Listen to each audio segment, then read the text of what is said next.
The story of Rachel in the Bible, the wife whom Jacob loved so much, lived a life full of love, but also much suffering.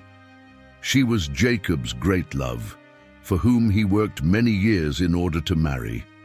But when it seemed they would finally have the happiness they had so long dreamed of, the story took a painful turn. Rachel, who desperately wanted to give Jacob another son, faced complications during childbirth and tragically lost her life. Her untimely death left a deep mark on Jacob's heart and raised many questions.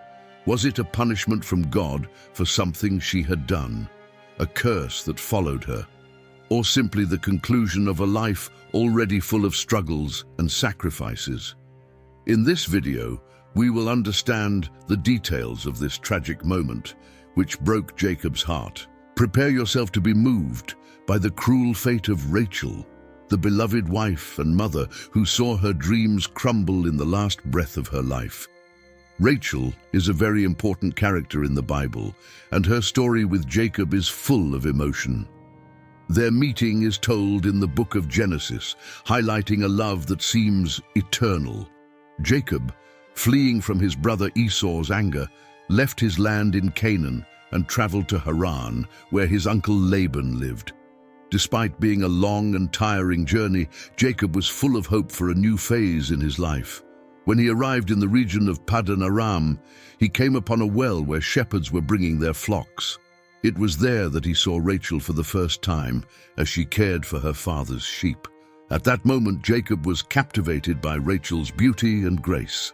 Jacob approached the well and, with great strength, removed the stone that covered it, allowing Rachel's sheep to drink water. This act of kindness and demonstration of strength impressed Rachel, making that moment special. Jacob then introduced himself as the son of Rebekah, Laban's sister, and was warmly received. Rachel, excited, ran to tell her father about Jacob's arrival. When Laban learned that his nephew had arrived, he went to greet him affectionately and welcomed him into his home. Jacob, already in love with Rachel, decided that he wanted to marry her. He made a proposal to Laban. He would work as a shepherd for 7 years in exchange for marrying Rachel. Laban agreed, and Jacob worked with dedication and much love, eager for the day of the wedding.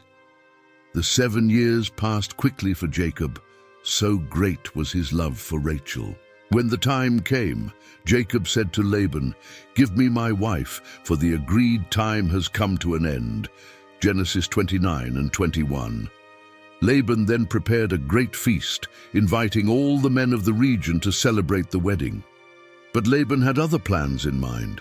On the wedding night, he deceived Jacob by replacing Rachel with his eldest daughter, Leah. Since Leah's face was covered with a veil and the night helped conceal the trick, Jacob didn't realize the switch until the next morning, when he saw he had married Leah and not Rachel. Enraged, Jacob confronted Laban, who explained that in his culture, the eldest daughter must marry first. Even so, Laban suggested a solution. Jacob could marry Rachel too, as long as he agreed to work another 7 years. Despite the great disappointment, Jacob's love for Rachel was so strong that he accepted the proposal and, after a week of celebration with Leah, he finally married Rachel. After fulfilling another 7 years of work, Jacob was married to Rachel, but also remained Leah's husband. The family life between the two sisters was marked by constant rivalry. Although Jacob deeply loved Rachel, it was Leah who bore him children. Leah had 7 children with Jacob, 6 sons and 1 daughter: Reuben, Simeon, Levi, Judah, Issachar, Zebulun, and Dinah. With each birth, she hoped to win more of Jacob's love, but he continued to prefer Rachel. On the other hand, Rachel was very sad that she couldn't conceive and felt inferior because Leah already had children. Desperate, she once said to Jacob, "I need children, or I won't be able to bear it." Jacob, frustrated, reminded her that only God can control fertility. In her attempt to have her own children and surpass her sister, Rachel followed a common practice of the time. She gave her servant Bilhah to Jacob, and she had 2 children, Dan and Naphtali, in Rachel's name. Not wanting to be left behind, Leah did the same, giving her servant Zilpah to Jacob, who also had 2 children with her, Gad and Asher. Still in the quest to become pregnant, Rachel tried some popular techniques of the time, such as using mandrakes, a plant that in ancient times was believed to increase fertility. Mandrakes were also seen as aphrodisiacs and could help women with difficulties conceiving. One day, Reuben, Leah's eldest son, found some mandrakes in the field and brought them home. When Rachel saw them, she asked Leah to give her some, in the hope that it would help her conceive a child. Knowing how much Rachel wanted to become pregnant, Leah agreed to exchange the mandrakes for a night with Jacob, who usually stayed with Rachel. Although Rachel had high hopes that the mandrakes would help her, it didn't happen immediately, and she remained frustrated. Even so, Rachel did not give up on her dream of becoming a mother. Over time, Rachel continued to pray intensely to God, asking for the blessing of having a child. Her prayers were finally answered, as it says in Genesis chapter 30, verse 22. God remembered Rachel. He listened to her and made her fertile. Rachel became pregnant and gave birth to a son, whom she named Joseph. She felt relieved and grateful, saying, "God has taken away my shame." The birth of Joseph brought much joy and relief to Rachel. She chose this name, which means, "May he add," with the hope that God would give her more children. The birth of Joseph not only brought new hope to Rachel, but also increased her respect within the family, strengthening her position. Joseph would become an important figure in the history of Israel, later becoming governor of Egypt and saving his family during a period of great famine. A few years after Joseph's birth, Rachel became pregnant again, which brought much joy to the whole family. By that time, Jacob was already preparing to leave Laban's land and return to Canaan, as God had instructed. As they traveled, Rachel's pregnancy advanced. She knew the risks due to the difficulties she had during Joseph's birth, but the joy of expecting another child helped her face her fears. This second son represented the fulfillment of the wish that the name Joseph carried. May he add, showing God's continued blessings in her life. However, as Jacob's caravan approached Ephrath, later called Bethlehem, Rachel began to experience the pains of a difficult labor. At that time, without today's medical resources, complications during childbirth were very challenging. Rachel faced serious complications during childbirth, as described in Genesis chapter 35, verses 16 and 17. When they were near Ephrath, Rachel began to give birth and had great difficulty. During the labor, the midwife tried to comfort her, saying, "Don't be afraid, for you will still have this son." These words brought some relief to Rachel, who, despite being in great pain and at risk of her life, held on to hope of seeing the birth of her second son.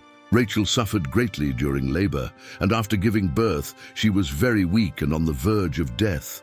With her last strength, she gave the baby the name Ben-Oni, which means "son of my sorrow," expressing how much she had suffered to bring the child into the world. The birth of Ben-Oni was a moment of mixed emotions. The joy of a new life was blended with the sadness of his mother's imminent loss. Jacob, deeply shaken by the situation, decided to change the boy's name to Benjamin, which means son of the right hand or son of happiness. This new name not only showed Jacob's great love for Rachel, but also transformed the sad memory of his birth into something more positive. The name Benjamin also reflected the importance and honor he would have in the family as the last son of Jacob and Rachel. In the book of Genesis chapter 35, verse 18, there is a touching passage. As Rachel was dying, she named her son Ben-Oni, which means the son of my sorrow.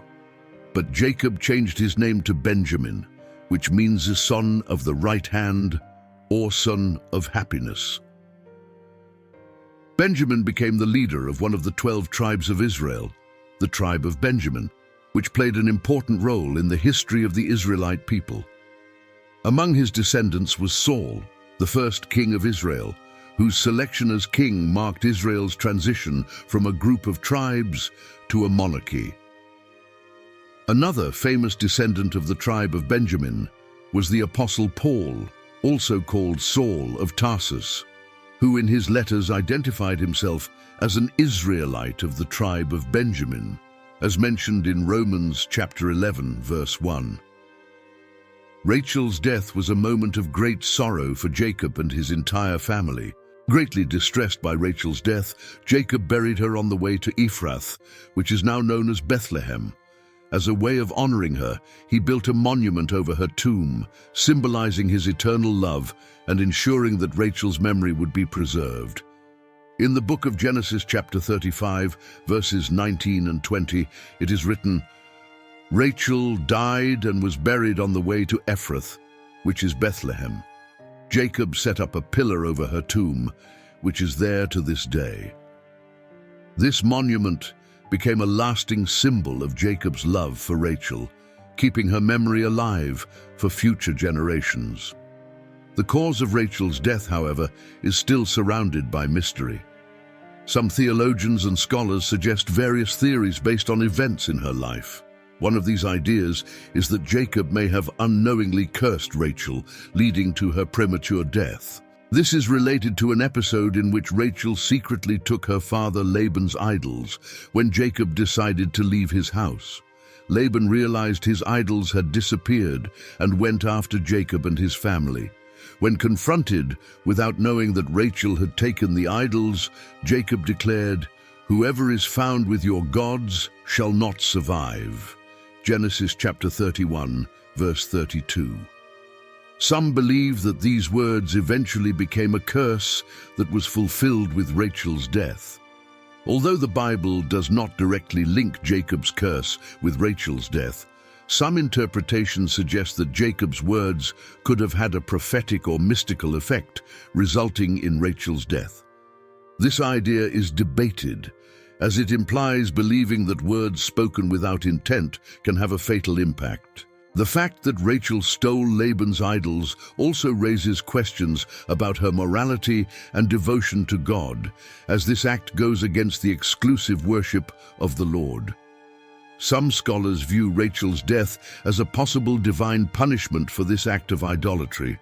According to this view, her death during the birth of Benjamin would be a consequence from God for stealing and hiding her father's idols. This perspective is based on how the Bible often shows God severely punishing idolatry. However, it's important to note that the Bible does not make a direct connection between the theft of the idols and Rachel's death, making this interpretation a hypothesis open to theological debate. Another interesting idea is linked to something Rachel said when she was still unable to have children and was desperate. In Genesis chapter 30, verse 1, she said to Jacob, "Give me children, or I will die." These words can be seen as an exaggerated way of expressing her sadness and strong desire to become a mother. However, some scholars believe these words could have been prophetic or self-fulfilling. They suggest that by saying this in a moment of great emotion, Rachel may have in some way determined her future. Thus, her death during Benjamin's birth would be a tragic realization of her own words. Although this idea depends on the belief that words spoken in moments of strong emotion can have power, it also shows human fragility and the mystery of destiny in biblical stories. Even if these theories are not clearly supported by the scriptures, they reveal the complexity of biblical interpretation and the efforts to understand tragic events based on theological and moral readings. Rachel's story is rich in symbolism and deeply touching, standing out as one of the most emotional in the Bible. Her life, marked by personal struggle, family rivalry, and ultimately her tragic death during the birth of Benjamin, serves as an opportunity to reflect on the challenges of faith, love, and hope. The birth of Benjamin, which cost Rachel her life, is not only a historical event, but a milestone of deep contrasts, the joy of new life and the pain of loss. This moment reveals how blessings and hardships walk hand in the human journey. Rachel, the beloved wife of Jacob, faced enormous challenges throughout her life. The rivalry with her sister Leah, who was also Jacob's wife, was one of the sources of her pain. Leah, able to have children easily, enjoyed a privilege that Rachel, in her infertility, could only dream of. Rachel's intense desire for children was so great that in her anguish she once said to Jacob, "Give me children, or I will die." Genesis chapter 30, verse 1. This pain reflects human suffering when dreams seem unattainable, and the comparison with others only deepens the sadness. Her struggle to conceive also reflects a spiritual lesson. Rachel had to deal with God's timing, not her own. Amid difficulties, she learned that often, what we fervently desire does not happen when we want it, but at the right time, according to God's will. When she was finally blessed with the birth of Joseph, Rachel expressed her relief and gratitude to God, who heard her in her suffering. Her life is a powerful representation of perseverance, unwavering faith, and trust in divine intervention. Rachel is an example of how, even amid great adversity, faith can sustain and bring strength. She shows humanity in its most vulnerable form, searching, suffering, but above all believing that God is sovereign and answers sincere prayers. Despite her tragic death, Rachel left a legacy that resonates across generations. Her personal struggles and victories are a reminder that even in the most difficult trials, God's blessings can be manifested in unexpected ways. Rachel symbolizes the complex relationship between humans and God, a relationship where our desires, fears, and anguish intertwine with God's greater and incomprehensible plans. Her story teaches us about the resilience of faith, about how our prayers are heard even if the answers are not immediate, and about how God has a purpose in everything that happens. Her life invites us to reflect on divine sovereignty and how adversities shape our character and draw us closer to the Creator. Through her sons, Joseph and Benjamin, Rachel secured her place in the history of Israel, being the mother of important tribes that played a fundamental role in the people of God. Her legacy transcends generations, inspiring believers to this day with her story of faith, perseverance, and trust in the divine plan. Rachel, with her resilience and dedication, remains a lasting example of how suffering can be transformed into blessings and how trials can lead us to an even deeper faith. I'd love to know what you think. Do you believe in any of these theories about Rachel's death, or do you think everything happened according to divine plans? Share your opinion in the comments. If you enjoyed this video, share it so more people can understand this story. Subscribe to the channel so you don't miss the next video. May God bless you.